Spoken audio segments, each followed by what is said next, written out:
Ex-wife tries to eliminate my wife because I was too happy in my new marriage. The months immediately after court were surprisingly quiet. Not peaceful, just quiet. The kind of silence that comes after a hurricane finally passes and leaves you standing in the wreckage, wondering if the sky is actually finished with you. Life settled into a strange rhythm. Elina was pregnant. That sentence still felt unreal every time I thought about it. I had found out on the drive home from court. One moment we were joking, the next I was staring at her profile from the passenger seat while she tried and failed to hide a smile. I was already mentally preparing nursery layouts. Needless to say, work immediately became less important. I took time off, Seth complained nonstop. The company survived anyway, mostly because Seth enjoyed pretending the entire organization would collapse if I wasn't personally present to stop him from setting servers on fire. Meanwhile, my focus shifted completely. Elina. The baby. Our future.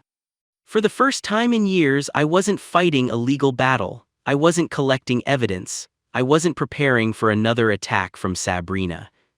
I was simply living. And honestly, it felt amazing. For a while nothing happened. Then reality remembered Sabrina existed. We ran into her at a mall one afternoon while shopping for baby items. I remember the exact moment. Elina was comparing baby blankets. I was standing nearby holding approximately 17 bags because apparently fathers become pack mules the second pregnancy is confirmed. Then I heard a familiar voice. Marcus. My entire body sighed before I even turned around. Sabrina. Of course. Because apparently God occasionally enjoys practical jokes. She stood several feet away, dressed far more expensively than the average mall shopper. Designer sunglasses, designer handbag, designer attitude, the full package. For a brief second she simply looked at us, then smiled. That smile. The one that never reached her eyes. Well, she said loudly, look at you, she said, looking directly at me as though Elina was not standing right there. Elina immediately stiffened beside me. I felt it, not fear but exhaustion. Like she already knew where this conversation was going. Sabrina folded her arms. I have to admit, Marcus, you really did me a favor. Here we go. I did. Oh, absolutely. She laughed. Leaving you was the best decision I ever made. I nodded. Congratulations. That wasn't the response she wanted. Her smile twitched. People like Sabrina fed on reactions, deny them oxygen and they start malfunctioning. She recovered quickly. My life is incredible now. Good. Richard and I are doing amazing. Fantastic, I said as tiredly as possible, hoping she would take the hint and leave us alone. Elina snickered, catching on to my trolling. Sabrina's eye twitched again. I almost felt bad for her. Almost. At the time I didn't know the full details. Later I found out she had been cheating on Richard with a wealthy older businessman. Richard's finances had been devastated after my father's investigations started exposing irregularities tied to his management decisions. Several accounts were frozen, audits were ongoing, lawyers were circling. Richard wasn't exactly living the dream anymore. Which meant Sabrina had become the primary breadwinner, a fact she apparently reminded him of constantly. The arrogant executive who once strutted through life like consequences were optional had become a shadow of himself. Honestly, I couldn't bring myself to care. The man had slept with my wife, helped destroy my marriage, and helped orchestrate my termination. Whatever happened afterward felt like a bill finally coming due. If anything, Richard had accidentally done me the biggest favor of my life. Because he took Sabrina with him. Meanwhile, Sabrina continued talking, or rather performing. Everything she said sounded rehearsed, like she desperately needed us to believe she had won. We travel all the time now. Good. We're looking at new properties. Sounds expensive. We've never been happier. Good for you. Each answer made her more irritated. Eventually, she stopped talking to me entirely. I realized she wasn't interested in me at all. Her attention shifted to Elina. And the transformation was immediate. Subtle, but immediate. The smile sharpened, the eyes hardened, the friendliness vanished. It was like watching someone remove a mask. "Oh," Sabrina said casually. "I almost didn't recognize you." Elina stayed silent. "You look tired." Still silence. "I suppose stress affects everyone differently." "Nothing." Sabrina smiled wider. "You know, some women just aren't built for certain responsibilities." I looked at Elina. She remained calm, completely calm. Too calm. Not the calm of someone refusing to react. The calm of someone who had heard every version of this conversation before. The calm of someone who already knew where every insult was going before it left Sabrina's mouth. This wasn't new. This was ancient territory. Sabrina kept going, little comments, little jabs, each delivered with surgical precision, not enough to start a public scene, not enough for strangers to notice, just enough to hurt. Just enough to remind Elina she was still there. That was when something clicked in my head. Not suddenly. More like dozens of puzzle pieces finally sliding into place. This wasn't about me. It never had been. Every attack, every obsession, every attempt to force her way back into our lives, none of it was really about me. I had been standing in the middle of a war that started long before I arrived. A war between two girls who had grown up side by side. And only one of them seemed fully aware she was fighting it. Elina had always been the benchmark. The comparison. The measuring stick Sabrina used to evaluate her own worth. And life had been brutally unfair about it. Not because Elina cheated or manipulated anything, but because she had an infuriating habit of succeeding in the exact places Sabrina desperately wanted to succeed. Better grades, better opportunities, better internships, attention from professors, attention from investors, attention from people Sabrina wanted approval from. Even boys Sabrina liked. And the most infuriating part. Elina rarely seemed to be interested. She wasn't competing. She wasn't showing off. She just kept winning anyway. From Sabrina's perspective, it must have felt like spending your entire life buying lottery tickets, studying odds, working extra shifts, only for your friend to casually win the jackpot on a single joke ticket. To someone drowning in resentment, that doesn't feel like luck. It feels personal. Everything Elina touched seemed to flourish. She seemed to achieve things effortlessly that Sabrina had to bleed for. She even slept with some men she didn't like at all just to claw her way to the top. And every time she looked up, Elina seemed to be standing somewhere higher without appearing to try, her virginity intact. Over time, admiration became irritation. Irritation became resentment. Resentment became obsession. And obsession became identity. The terrifying part was that I didn't think Sabrina even realized how much of her life revolved around that rivalry anymore. Because by then, she wasn't trying to become successful. She was trying to prove she was more successful than Elina. She wasn't trying to be happy. She was trying to be happier than Elina. Then came the event, the Codes and Soil program at Hale Global, invitation only, the kind of event ambitious students dreamed about. A lecturer who received an invitation had a scheduling conflict and passed it on not to the loudest or most ambitious student but to Elina, believing she would benefit most. Just like that. One envelope. One decision. And Sabrina was left watching from the sidelines. That alone would have been enough. But fate wasn't done. Elina came back talking nonstop about a guy she met there. A programmer, a young genius whose work was part of the event itself. From everything I've pieced together, she wouldn't shut up about it. The conversations, the event, the chemistry, the night we spent together. Meanwhile, Sabrina never even got through the door. She wanted the invitation, Elina got it. She wanted the room, Elina got it. She wanted access, Elina got it.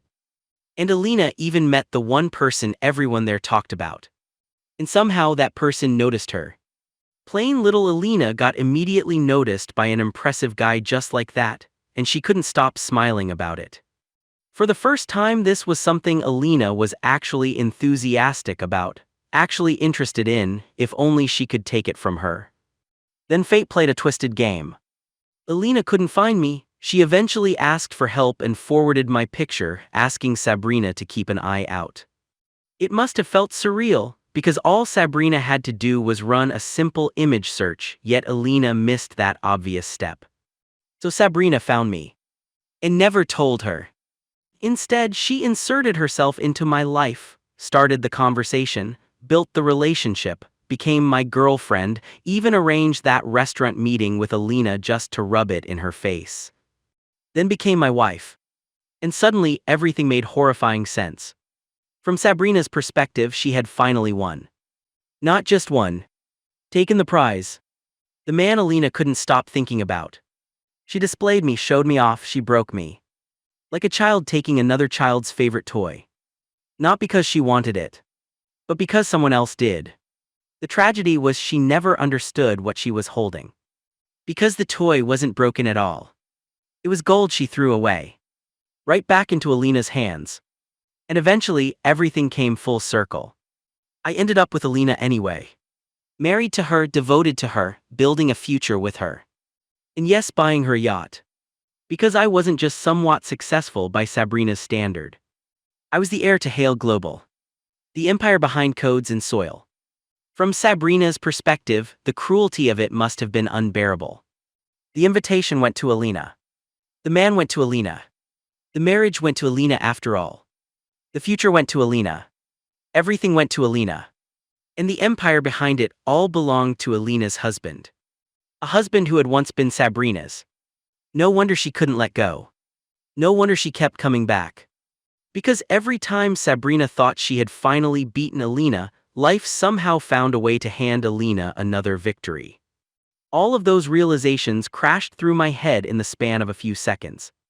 Then Sabrina's voice dragged me back to reality. She stepped directly into our path as we tried to leave. "Move, Sabrina," I said. She smiled. "Or what?" I stared at her. She took another step closer. "Are you going to hit me?" People nearby were starting to notice. Wonderful. Exactly what she wanted. "Come on, Marcus, hit me."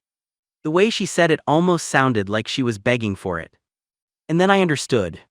She wanted a scene. A reaction. Something she could twist into ammunition later. I wasn't giving her that. "Look, just move. Hit me. I don't have time for this. Hit me, Marcus, hit me." I sighed. "Wow, do you even hear yourself right now? Do it, Marcus. I dare." Then she stopped. Mid-sentence. Completely. Like somebody had pulled the plug. Her eyes drifted downward toward our shopping cart. Baby clothes. Bottles. Blankets. Tiny socks. Nursery supplies. Everything. And suddenly the pieces connected. Because despite all her flaws, Sabrina had always been intelligent. Cruel. Manipulative. Vindictive. But intelligent. She understood instantly. And she just stood there staring. For the first time, she wasn't performing. She was processing. A baby. Elina. Me. A family. Permanent. Real. I watched the realization hit her. Not anger. Not jealousy. Defeat. The kind that reaches deeper than pride. The grandchild. The future heir to Hale Global. That future belonged to Elina too. Sabrina stood motionless for nearly a full minute. Then she said what was, without question, the most ridiculous thing a woman could possibly say to a married man while his pregnant wife was standing right beside him. "If only you had harder, Marcus." She said it with the same casual tone someone might use to comment on the weather. My jaw nearly hit the floor. Beside me, Elina blinked so rapidly I was genuinely worried she might achieve liftoff. But Sabrina wasn't finished. Sabrina's eyes drifted downward. "If only you had penetrated me deeper." What did she say? A single tear slipped down her cheek. "If only you had made me pee myself too," she whispered, her voice breaking. Then she added, maybe things would have turned out differently. For several seconds, neither Elina nor I had the slightest idea how to respond. We simply stood there, staring at her as her brain appeared to be experiencing a catastrophic system failure in real time, watching her in all our short-circuiting glory. Then, without another word, she stepped aside, turned around and walked away. No insults. No threats. No dramatic final remark. She just left. And somehow, that silence was louder than anything she had said all afternoon. I watched her disappear into the crowd. And I knew something important had either just ended. Or had just begun. Then Elina spoke quietly. "Oh my God, she's reloading venom." I looked at her. And for the first time in years, I saw genuine panic in her eyes. Somehow, I understood the panic immediately. I didn't understand what she meant. But I understood that the fear behind those words was completely real. We never heard from Sabrina for a while after the mall incident. No social media posts. No podcasts. No interviews. No cryptic messages. No attempts to force herself back into our orbit. Nothing. At first, I didn't think much of it. People disappear all the time. Then a few weeks passed. Then a month. Then 2. And the silence became noticeable. Not because we missed her. God, no. Because Sabrina wasn't built for silence. She was the type of person who needed attention the way normal people needed oxygen. Even during the divorce, she couldn't stop talking. Every victory had to be announced. Every grievance had to be shared. Every perceived injustice had to be broadcast to the world. Then suddenly, nothing. It felt wrong. Like watching a volcano stop smoking. Technically, it was a good thing. But some small part of your brain kept whispering that volcanoes don't just stop being volcanoes. Eventually, life moved on. Elina's pregnancy progressed beautifully. The nursery slowly took shape.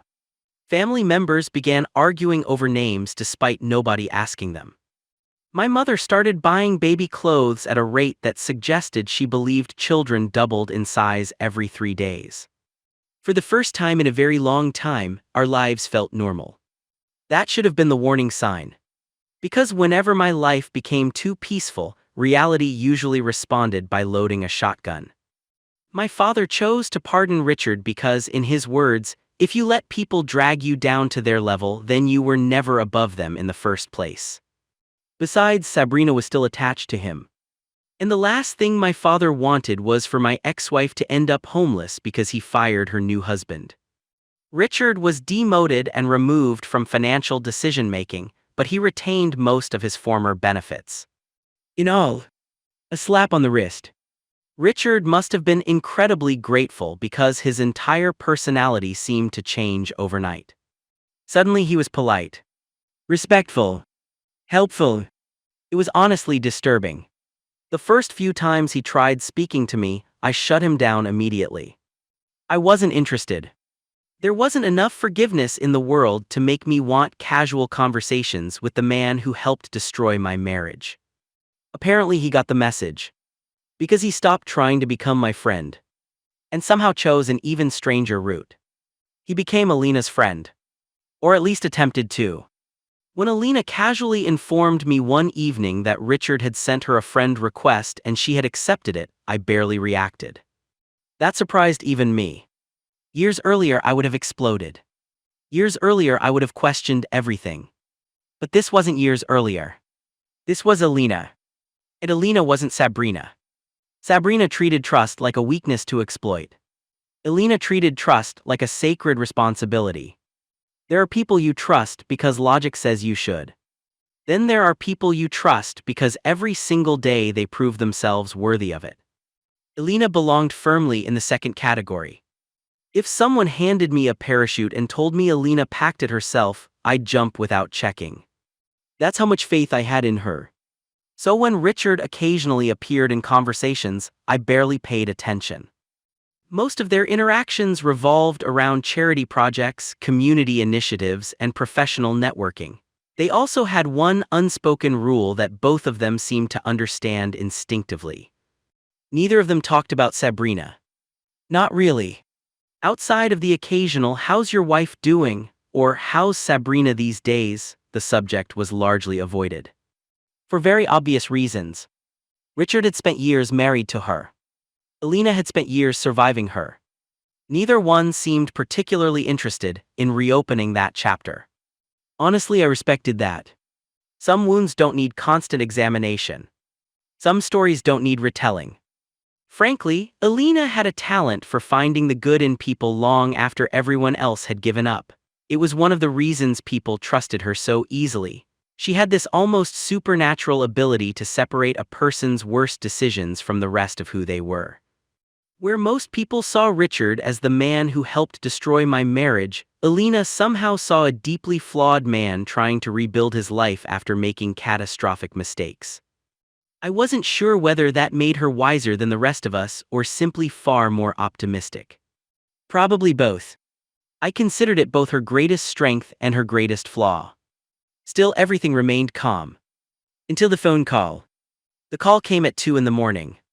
Elina's phone lit up on the nightstand. Richard. I frowned. Beside me, Elina was completely asleep. The deep kind of asleep where earthquakes could probably happen without waking her.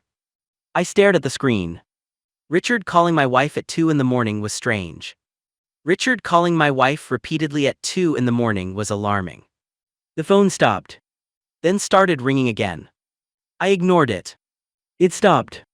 Then started again almost immediately. By the third call, whoever was on the other end had moved beyond casual concern and entered full panic territory. Elina stirred slightly.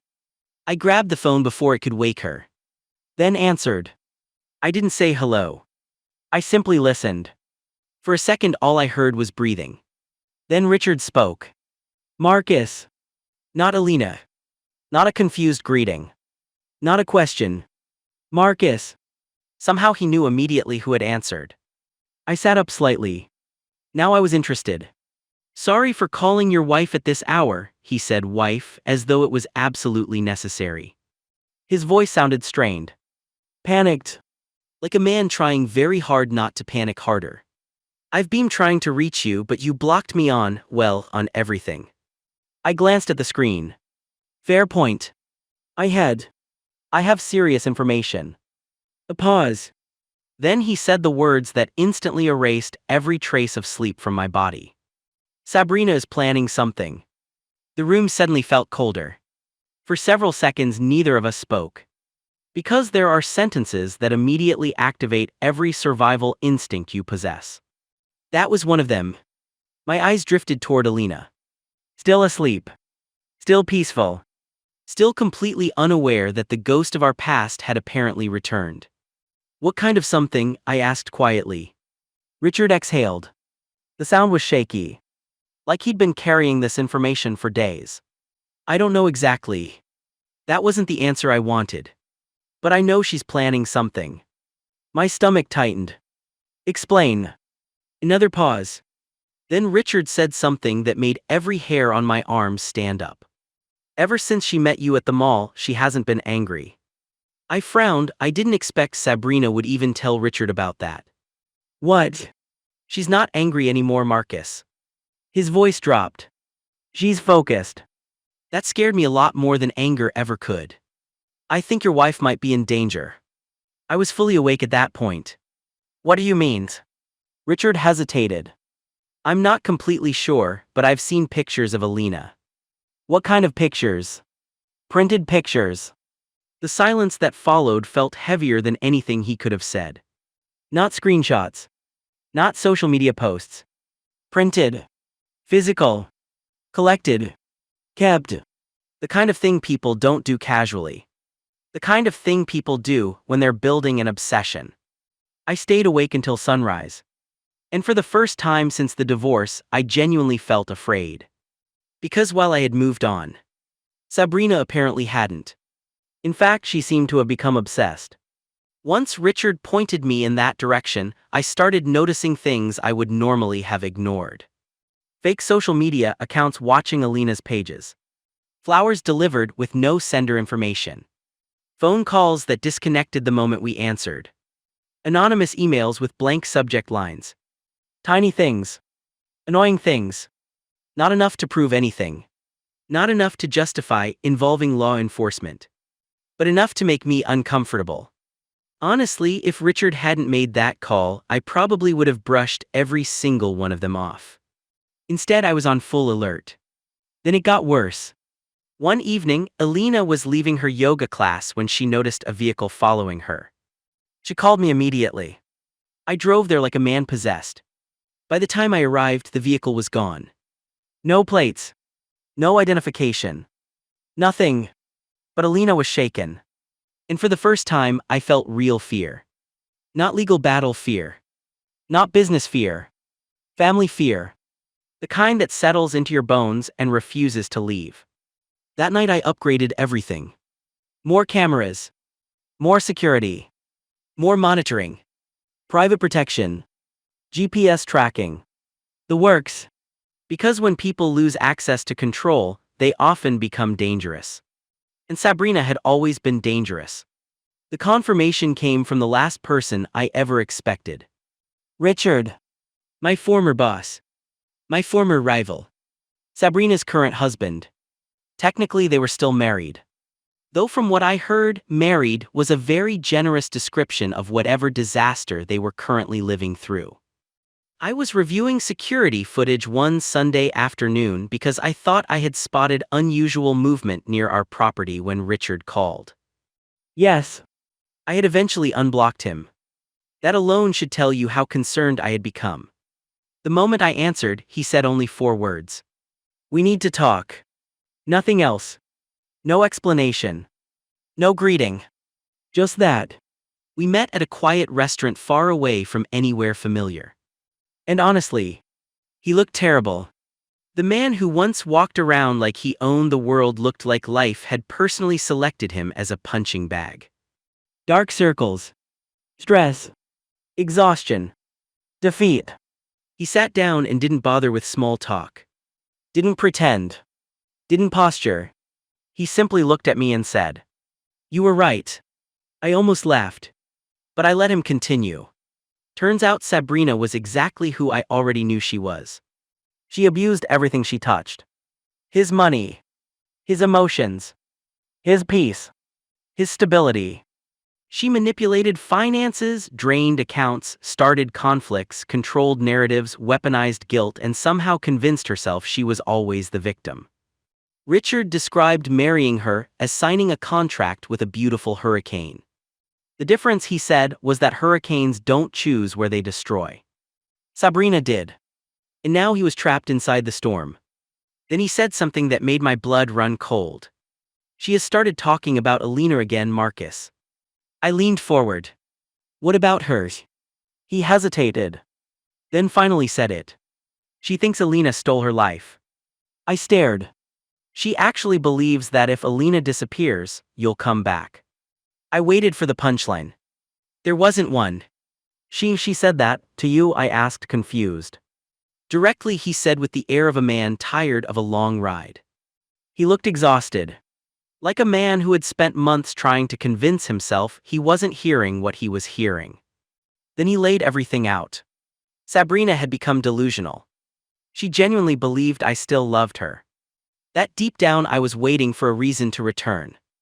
That Elina was the obstacle standing between us. And that removing the obstacle would somehow restore everything. I wasn't completely sure at first, Richard admitted. But now I am. She keeps using words like disappear, not leave, not divorce, disappear. The way he said it chilled me. Because he wasn't speculating. He was terrified. And then he said something else.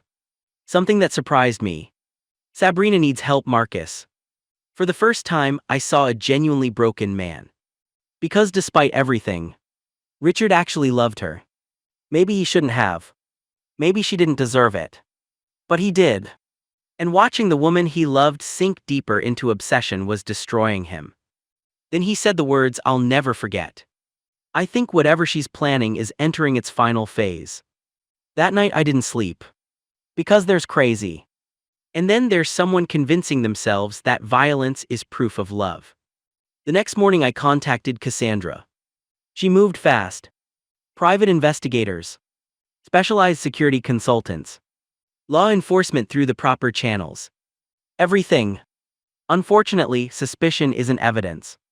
And evidence is what we needed. So I started gathering everything. Messages.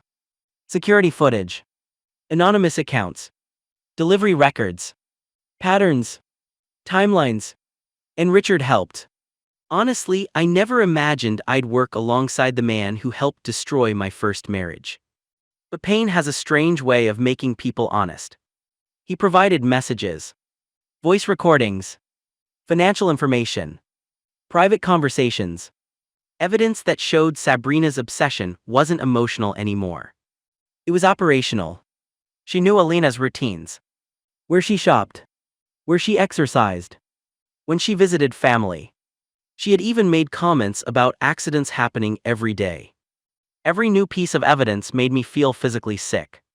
Because this wasn't jealousy anymore. This was planning. We agreed not to tell Elina the full extent of what was happening. The pregnancy came first. Stress wasn't good for her. Cassandra agreed. I agreed. So we protected her without explaining everything. Security around us quietly increased. Not obvious. Not visible. Professional. The kind of invisible protection that only becomes noticeable when you know exactly what to look for. Then it happened. The break we needed. Sabrina reached out to someone. Not a friend. Not family. Someone she believed could make problems disappear. Unfortunately for her, desperation makes people sloppy. The individual she contacted was already connected to an active investigation. The moment her name surfaced, people started paying attention. Very serious people. The team moved quickly. They intercepted the contact, then replaced him with an undercover operative. For the first time in weeks, I could breathe. I went home that night and held my wife. Really held her. The tension that had been living inside me for weeks finally loosened.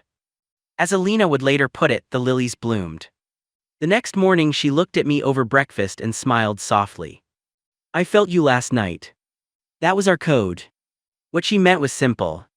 She had felt the difference. She had felt the fear leave. The tension ease. The weight lift.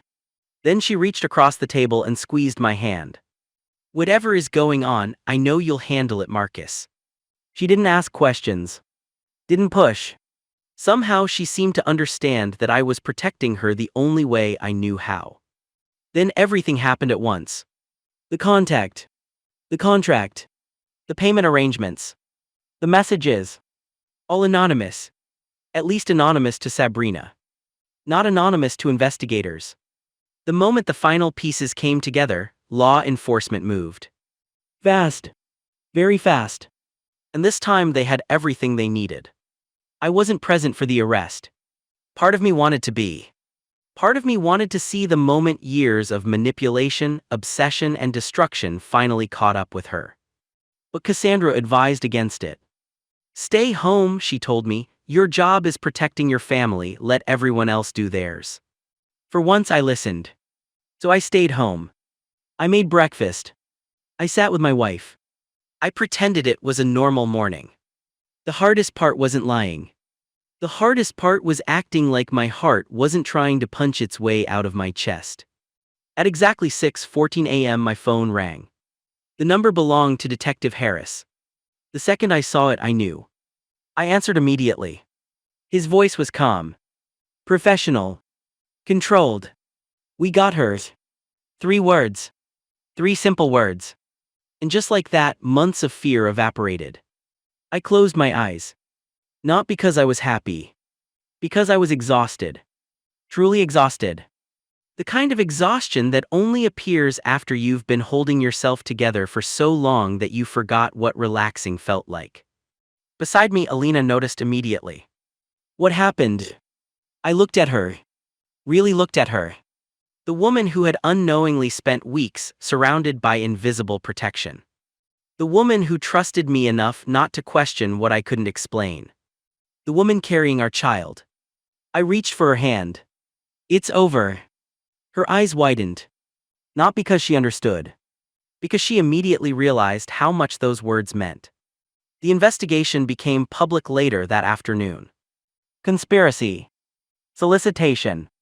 Fraud-related findings connected to several financial investigations. Obstruction. Evidence tampering. The list kept growing. Every time investigators opened one door, 3 more seemed to appear. Sabrina denied everything. Of course she did. Then she cried. Then she blamed Elina. Then she blamed Richard. Then she blamed me. Then she blamed law enforcement. Then she blamed her therapist. Then she blamed society. At one point I was genuinely surprised she didn't blame gravity. The pattern was familiar. Nothing was ever Sabrina's fault. Not according to Sabrina.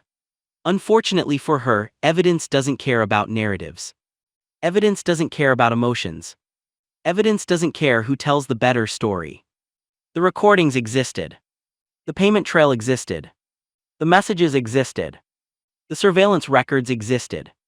The intent was undeniable. Eventually, the entire picture emerged. And somehow it was worse than any of us expected. The plot against Elina wasn't some sudden emotional breakdown. It was the final stage of a years-long obsession. Every relationship, every decision, every manipulation, every lie, everything eventually traced back to the same source. Her inability to accept that life had moved on without her.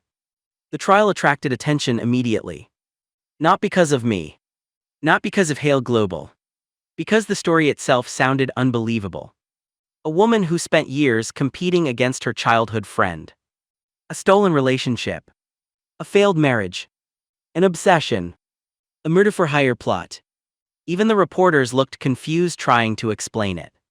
Then Richard testified. And I'll give him credit. For the first time since I'd known him, he didn't hide.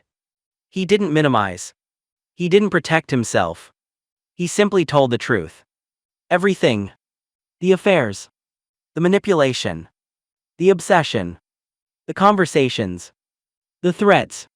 The comments about Elina disappearing. All of it.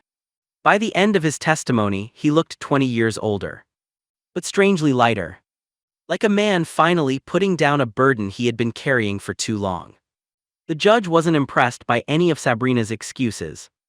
And when sentencing day arrived, the courtroom was silent. Even the reporters seemed quieter. The sentence was substantial.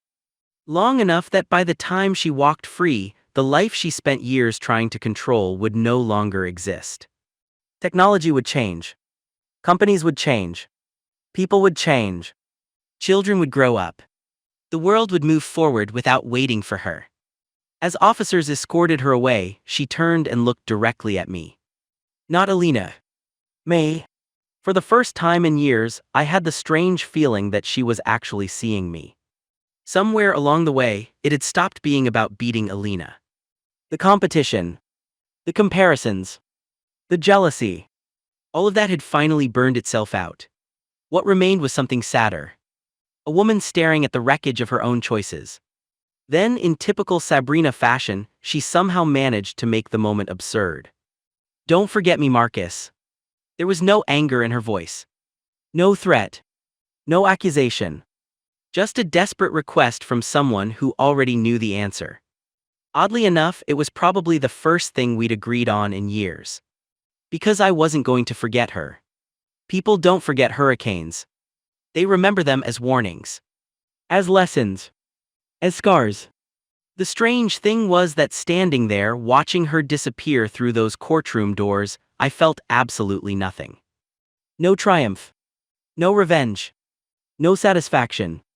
No lingering love. Just relief. Relief that Elina was safe. Relief that my child was safe. Relief that nobody would have to keep looking over their shoulder. Relief that peace finally had room to breathe. That night I went home. No celebration. No speeches. No dramatic moment. I simply sat beside my wife on the couch and held her. For a long time neither of us spoke. Eventually she rested her head against my shoulder. Is it over? She whispered. I thought about everything that had happened. The affair. The divorce. The lawsuits. The investigations. The obsession. The fear. The arrest. The trial. Then I kissed the top of her head. And for the first time, I answered with complete certainty. Yes. A few weeks later, Richard filed for divorce. Nobody was surprised. Honestly, I think he should have done it years earlier. I didn't celebrate that either. Some endings are too tragic for celebration. A marriage had died long before the paperwork arrived. The documents simply made it official. A few months after that, our son was born. Healthy, loud, determined to announce his presence to the entire hospital. The first time I held him, every problem that had consumed my life suddenly felt very small. Not unimportant, just distant, like storms viewed from another continent. As I stood there holding my son, Elina smiled from the hospital bed. And I realized something. Sabrina had spent years trying to take things from people. Attention, success, love, validation, control. Yet in the end, she lost everything because she could never understand one simple truth. Love isn't something you steal. It isn't something you win. And it certainly isn't something you force. Love is something you build. Patiently. Daily. Brick by brick. Elina never stole my life. She helped me rebuild it. And standing there with my wife and son, I finally understood something that had taken years to learn. The opposite of love isn't hate. It's entitlement. Because hate still recognizes another person's humanity. Entitlement only sees possession. Sabrina never wanted a partner. She wanted ownership. And that was why she lost.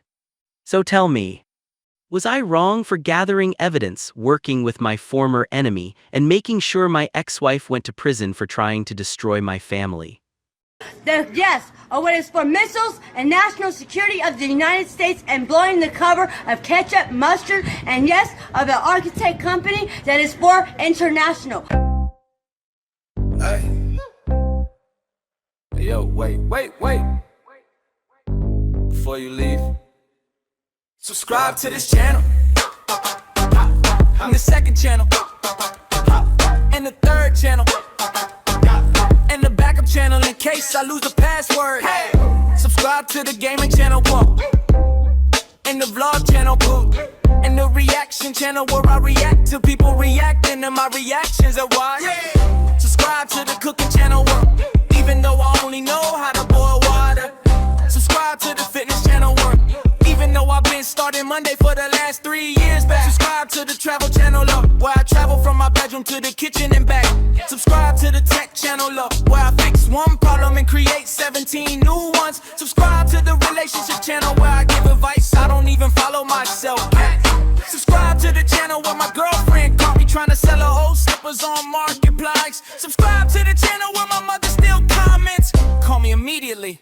Subscribe to this channel, and that channel, and the gaming channel, and the vlog channel, and the cooking channel, and the travel channel, and the channel where I got locked outside my own house in my pajamas. Subscribe. If you don't subscribe, I'll start a new channel, just to ask you again. This is channel number 1, channel number 2, channel number 3, channel number 4. At this point, even I don't know which channel I'm uploading to. Quiet. Hit subscribe. Ring the bell. And I'll see you on one of the channels. Hey! Listen! Watch out!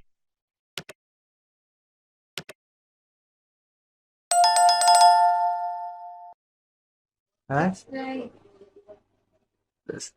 Subscribe. Please Subscribe. please subscribe.